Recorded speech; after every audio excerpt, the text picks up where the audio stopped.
The cup was still warm in my hands when my life tilted.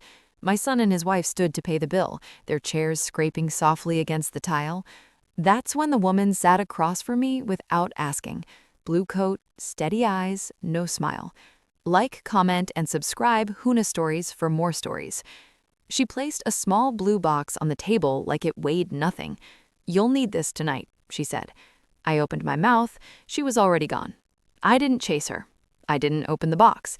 I slid it into my bag and smiled when my son came back, asked about dessert, pretended nothing had changed.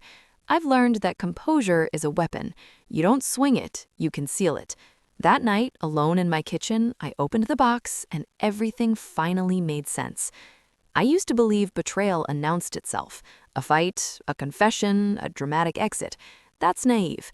Real betrayal whispers. It hides in routine. I met Martin 32 years ago in a parking garage during a rainstorm. He held the elevator door, cracked a joke about fate, and I laughed harder than I should have. We built a life out of shared calendars and quiet promises. We raised a son who still calls me every Sunday. We built trust the way people used to, slowly, brick by brick. That's why it hurt the way it did. Not because he left, because he thought I wouldn't notice. It started small. A phone angled away, late meetings with no substance, a new cologne that didn't belong to our history. I cataloged everything. I asked nothing. When you accuse too early, you warn the enemy. Then I saw the charge. A hotel, Tuesday afternoon, local. I didn't cry. I copied the receipt and filed it with the others. The screenshots, the emails forwarded to a private account, the calendar gaps. I became a quiet archivist of my own erasure. By the time I found the message, "She's suspicious, be careful," I was already gone, emotionally. What remained was strategy. I met with a lawyer before I confronted him. I moved money the way chess players move queens. Legal, invisible, decisive. I updated documents. I made calls. I rehearsed silence. Revenge doesn't need rage. It needs patience. The blue box contained a flash drive and a folded note. "He's been lying to you longer than you think.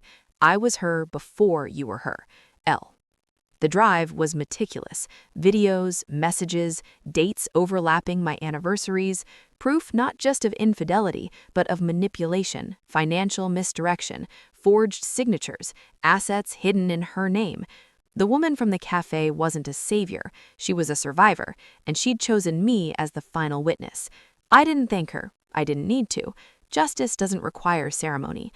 I added the files to my archive and set the timing. Martin thought the dinner invitation was reconciliation, candlelight, his favorite wine. I watched relief soften his shoulders. That's the thing about liars. They mistake silence for forgiveness. Halfway through dessert, I slid the folder across the table. "Read," I said.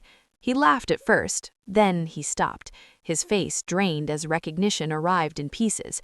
The hotel, the accounts, the other woman's name. "I can explain," he whispered. "I know," I said. "You won't." I told him about the lawyer, the documents, the fact that his business partner had already been notified, that the accounts were frozen, that the prenup he'd dismissed years ago was suddenly very relevant. I didn't raise my voice, I didn't cry, I watched him understand the shape of his future narrowing. Now I think about that cafe, the blue box, the woman who trusted me with the truth because she knew I would use it cleanly. I didn't destroy Martin. I let him face himself without a shield. There's a difference. Betrayal takes from you quietly. Revenge gives you back your name. Tonight, I sleep without secrets. Thanks for listening. Like, comment, and subscribe Huna Stories for more stories.